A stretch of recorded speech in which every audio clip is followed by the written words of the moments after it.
ওই না মানে আমি আর কি, আমি তো আমার ঘরে ছিলাম। আমার সে তখন থেকে কেমন যেন লাগছিল। রাতে তাতইকে নিয়ে দুঃস্বপ্নটা দেখার পর ঠিক মনে হচ্ছিল একটা বিপদ যেন ঘটতে চলছে।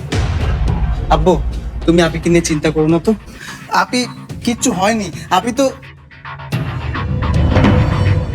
আমি জোরধারে যাচ্ছি, এই কথা তুই বাড়ির কাউকে বলবি না।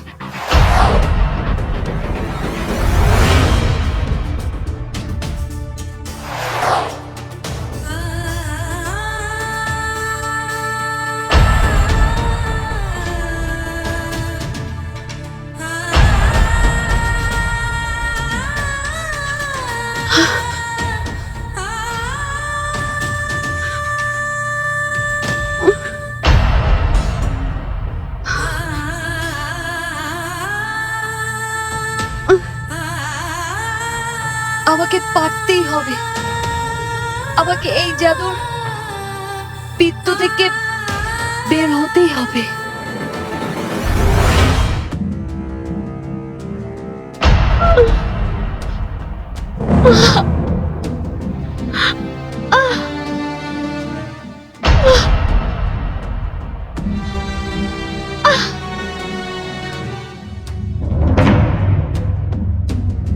আমাকে বাঁচতে হলে এই বৃত্তের বাইরে যেতেই হবে, কিন্তু কিভাবে?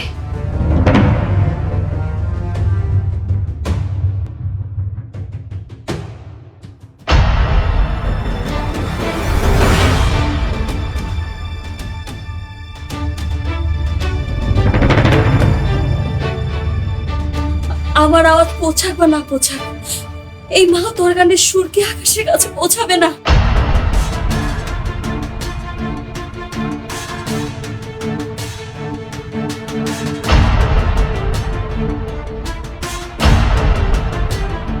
আপির কিচ্ছু হয়নি। আপি আছে কোথাও। কিরে, এত রাতে এখানে দাঁড়িয়ে কি করছিস? না মানে আম্মু আমি তাতই ঘরে নেই পাপিয়া। তাথই বাড়িতে নেই মানে? কোথায় গেছে? কেউ কিচ্ছু জানে না কোথায় গেছে। মিশাল, তুইও জানিস না? আমি কি করে জানবো? আমি তো আমার ঘরে শুয়েছিলাম। তোমার জন্য আমার মেয়ে কাউকে কিছু না বলে ঘর থেকে বেরিয়ে গেছে। তুমি মা হয়ে ওর সাথে যে ব্যবহার করেছো এটা মেনে নেওয়া যায় না। আমি বলছি পাপিয়া, আমার মেয়ের যদি কোন রকম কোনো বিপদ হয় তুমি দায়ী থাকবে। তুমি তুমি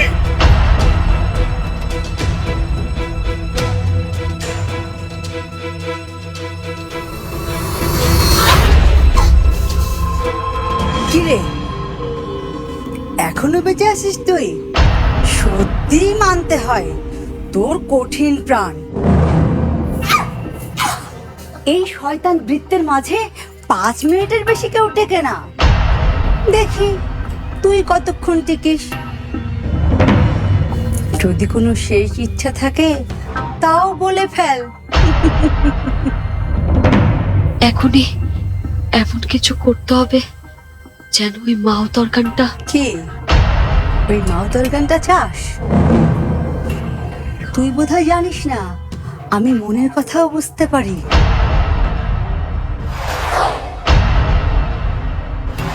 বাজাবি নাকি একবার? নে বাজা।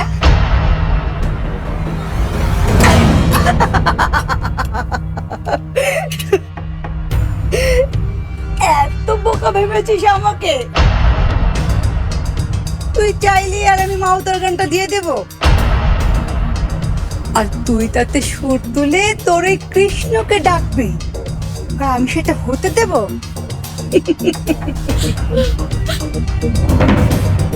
নাকি এটা দিয়ে দেবো তোকে? নে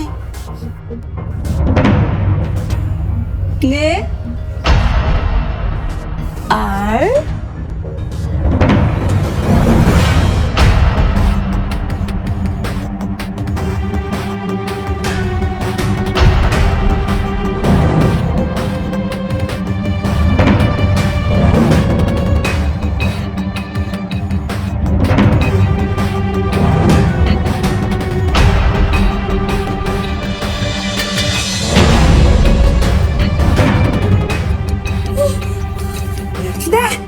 ওটা আমাকে